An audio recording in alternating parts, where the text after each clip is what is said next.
In this video, you'll learn how to set up assessments. You can evaluate your learner's knowledge using our Assessment Basic feature, which is available to all curators. The assessment feature aims to emulate a class test, where teachers or facilitators will be able to test and score the learner's knowledge in their designated subject area.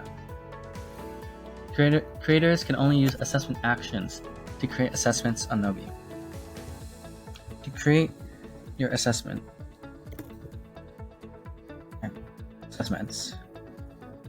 new session and click on Add a New Action. Click on Assessment.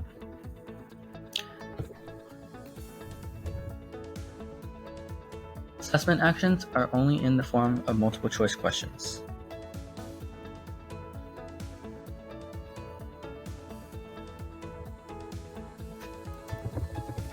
To add your answers, keep on clicking Add Options.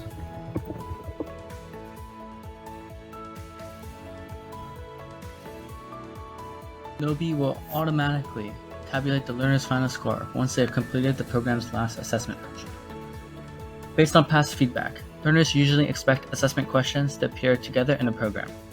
If you sprinkle them throughout your program, learners may find assessment questions when they are not expecting them, which results in a poor learner experience.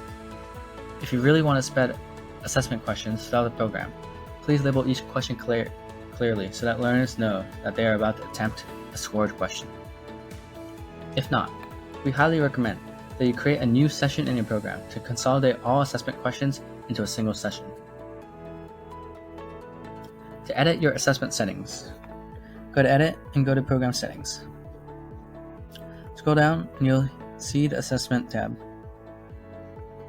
The passing grade is the minimum threshold that users must acquire to be able to complete their program. Enabling Show Assessment Results allows learners to view which individual assessment question they got correct or wrong on the results page.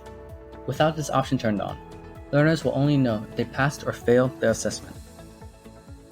Enabling Allow Multiple Attempts allows learners to retake their assessment unlimited times. That's it. Good luck.